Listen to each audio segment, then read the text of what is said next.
Hello, everyone. How are you today? This is Valencia Flyer coming at you. Hope you're doing great today. Today, we are going to talk about my 5-month review of being a full-time flight attendant. This is it. We've made it to 5 months already. I cannot believe it. So there's lots to talk about. There's lots to point out, a lot of topics. So let's go ahead and get started.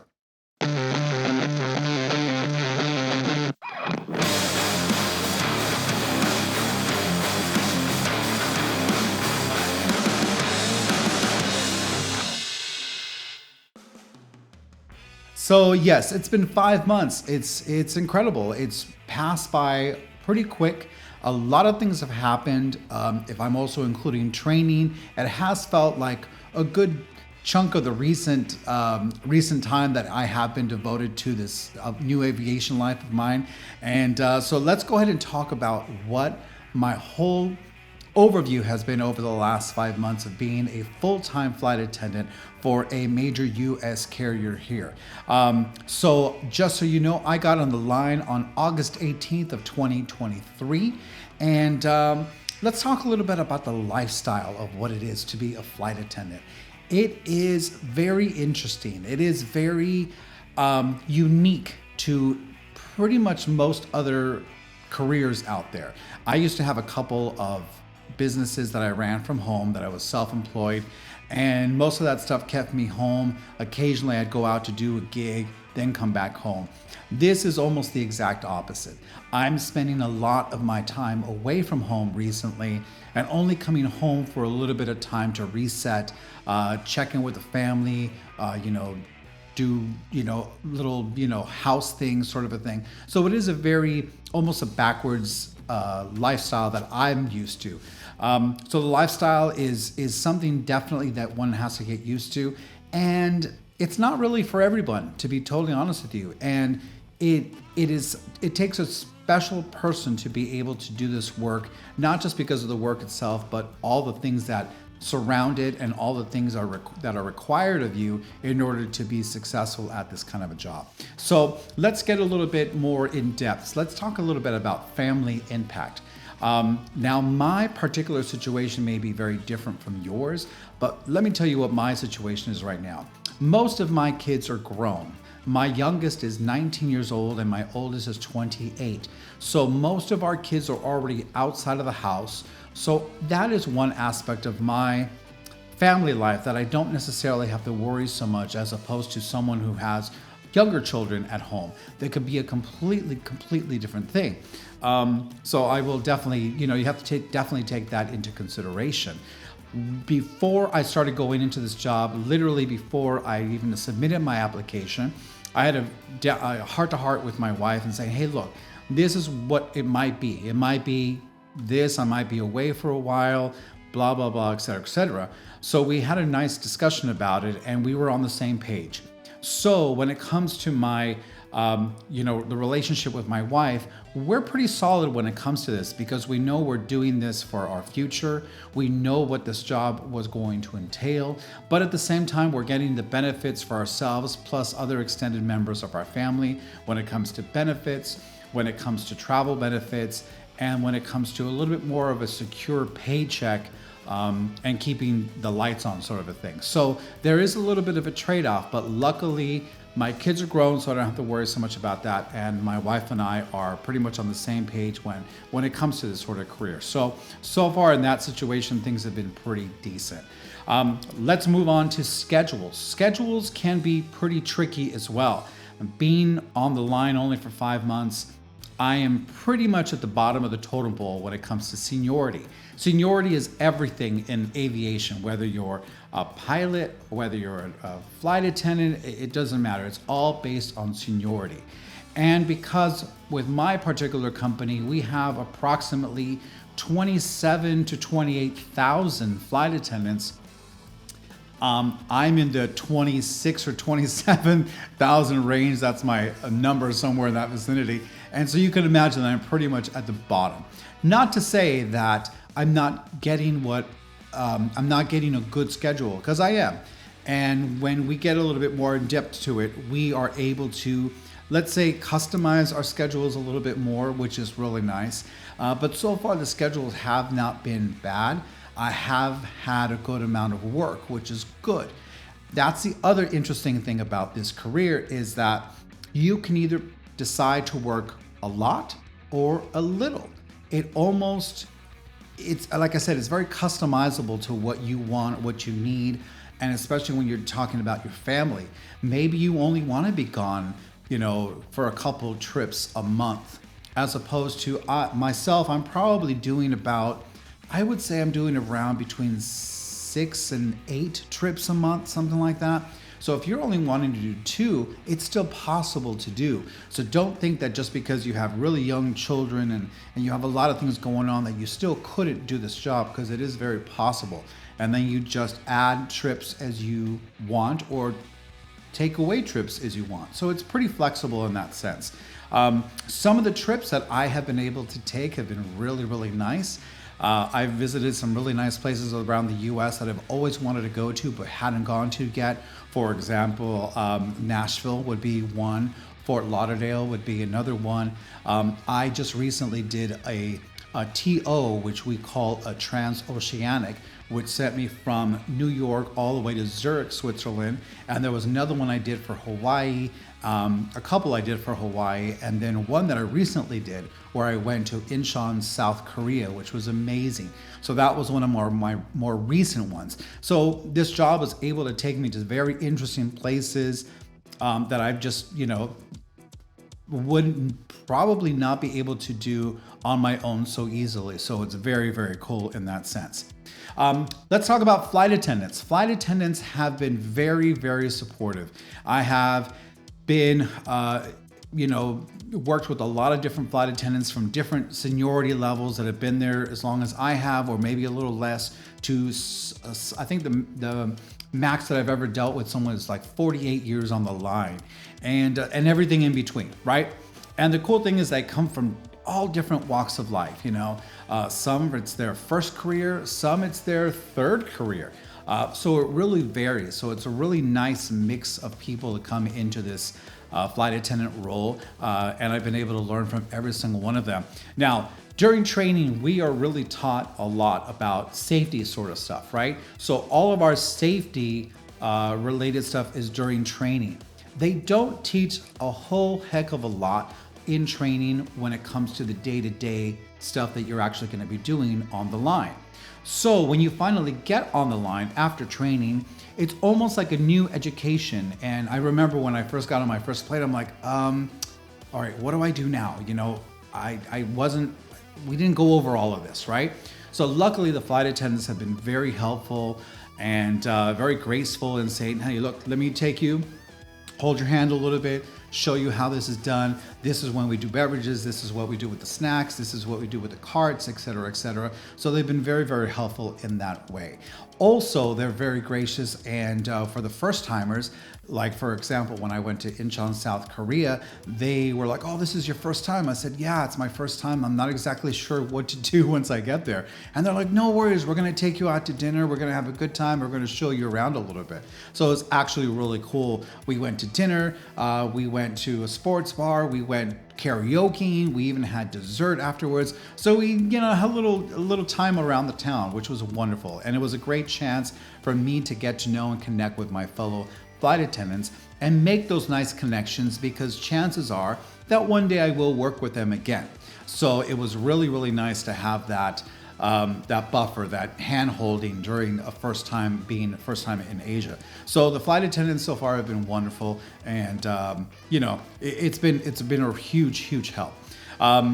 Let's talk a little bit about money. So money has been, it's an interesting topic because I'm still trying to wrap myself around everything that we earn in the different ways that we earn it. And I'm gonna go ahead and make a specific episode on the money. It's coming up very soon, so I can explain a little bit more to you in what ways we earn money, because it's not just one way, it's several ways. So that has been a really interesting thing. But the great thing is it's been steady income for the hours that I've been working.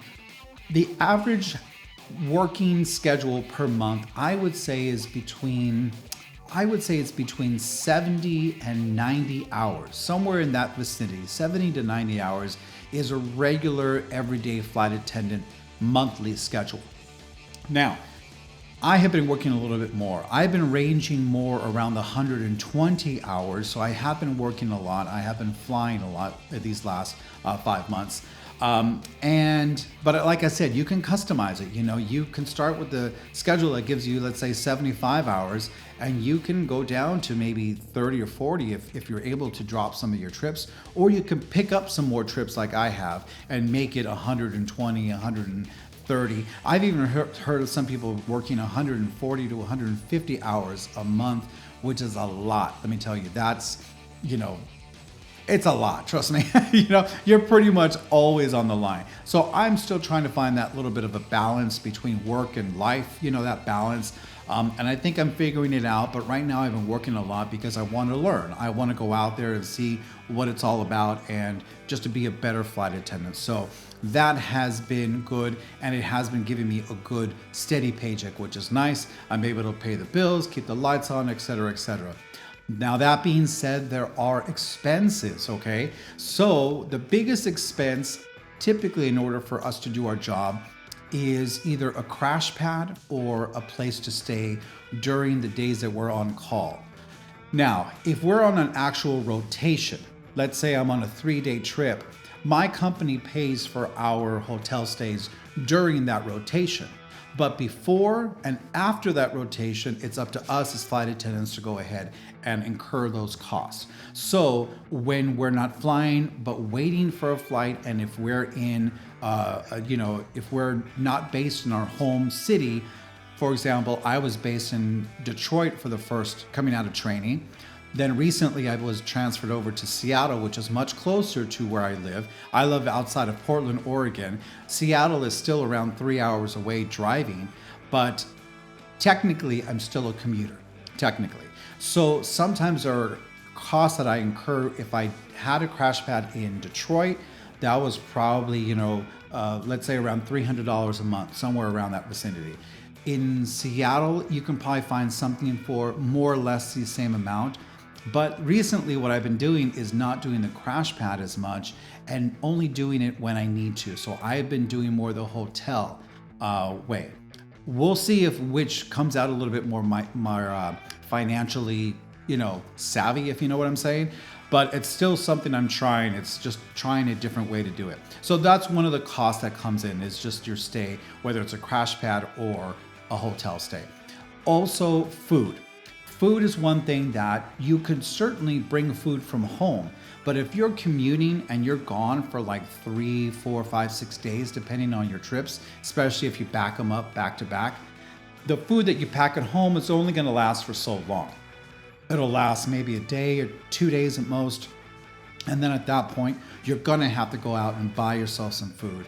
Right now, again, just like with the hotel versus crash pad thing, I'm figuring out the take home versus eating out all the time thing and trying to find that balance as to what works for me and what works with the schedule that I'm working, that works with the commuting that I have to do from home. So everything's really unique to every flight attendant, what works for them, what doesn't, and I'm personally still trying to figure that out.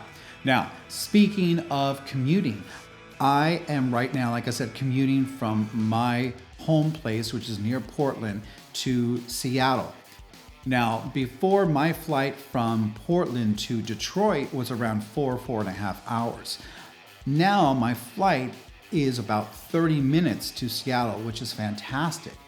And you would think, oh great, that's not that big of a deal. And it's not when it comes to flight time. But the difference is that the planes rather, that they use from Portland to Detroit, for example, are bigger planes than the ones that they're using from Portland to Seattle. They're the smaller regional planes for the most part. And because of that, a smaller plane has less seats, so therefore there's less availability overall, which, believe it or not, makes it a little bit more difficult to commute from Portland to Seattle than it was to commute from Portland to Detroit. Kind of weird, I know, but it is what it is. It's just based on seats, based on availability. So that sometimes makes it challenging, especially during the holidays that we just went through, where a lot of the times I had to actually drive over to Seattle because there just weren't enough seats on the planes, and I had to get to work. If I didn't show up to work, I was going to get in some serious trouble. So I didn't want to chance it because technically I'm still in probation, right? So therefore I had to drive every single time in order to make sure that I was there when I was supposed to be there. So there is that commuting thing that I'm still trying to figure out. And as a commuter, which I will probably be a commuter for many years, it's a little bit of a struggle, a little bit of a challenge. But again, we'll eventually find a rhythm when it comes to that. All right, let's also talk about the longevity of the career as a flight attendant. There, like I mentioned before, are people that have been on the line for decades, and I mean decades. I think our longest flight attendant for our company is based also in Seattle, and I believe that she started on the line, I think it was 1958, if I remember correctly.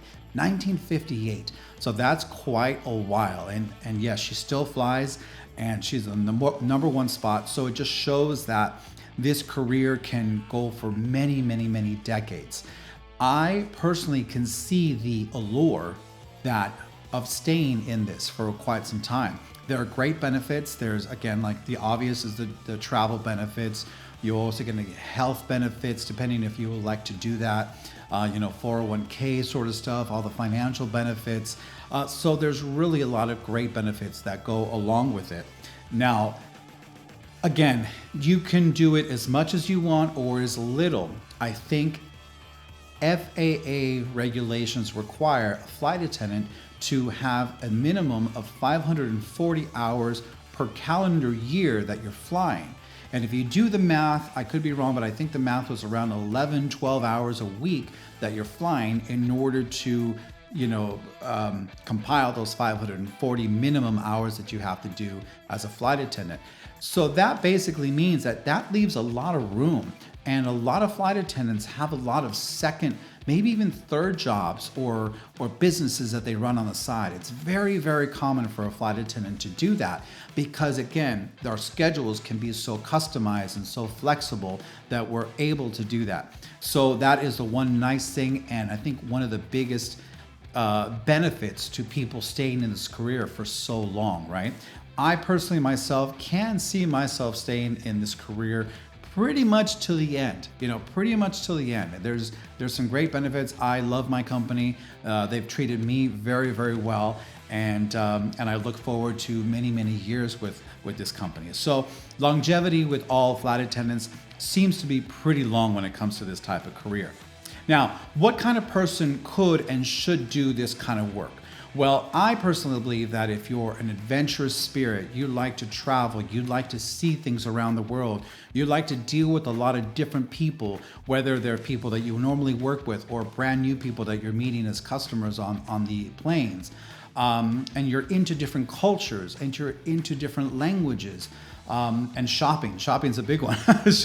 A lot of flight attendants love to go shopping, whether you're in London or Hawaii or Paris or whatever. They love to go shopping. So if you're into shopping, then this is another really, really good one as well. So if you have those qualities to yourself, then this career would probably do really, really well for you. There's some flight attendants who also turn into pilots. I've also mentioned that before in the past, and it's something that I'm looking into as well. This year, 2024, my plan is to get my PPL, my private pilot's license, and then see where it takes me, see if I want to take it a few steps further to actually become a pilot for my airline or another major US carrier. So stay tuned for that. I'm still kind of pondering that one to see if it's going to work out for me, but it is definitely something I am looking into.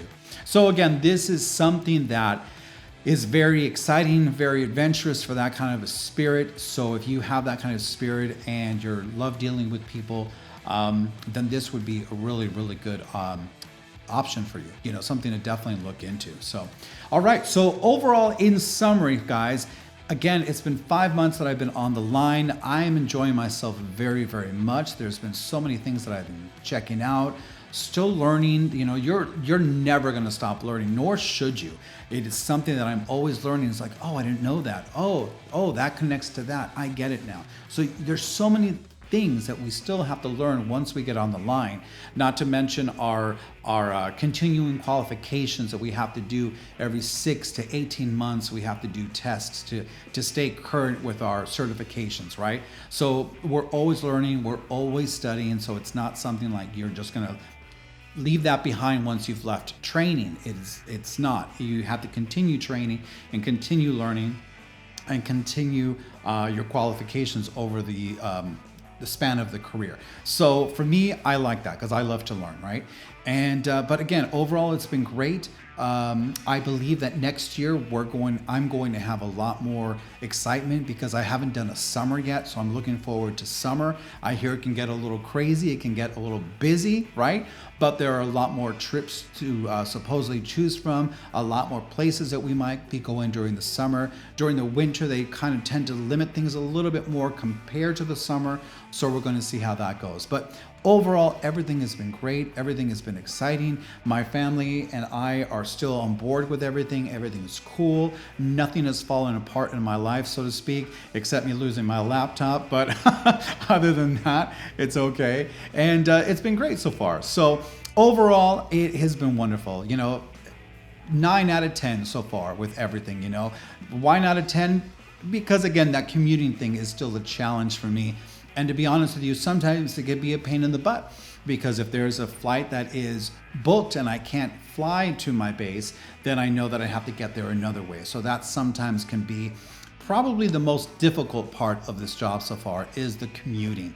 And that would probably be in the #1 spot of my, shall we say, my grievance list, if you will, right? But other than that, everything has been wonderful. So looking forward to more. So guys, if you have any questions, any comments, please go ahead and put them below. I would love to hear them. I'd love to read them, and I will answer every single one of them. It's been great to communicate and connect with you through that, okay? All right, guys. Well, thank you very much for checking in with me. 5-month review. It's been great. I've got more episodes coming up very, very soon. And again, reach out to me here or on Instagram. Also at Valencia Flyer and Instagram. And you guys have a wonderful rest of January. Have a great February, and we will talk to you guys soon. All right. Thank you so much. Take care. Bye-bye.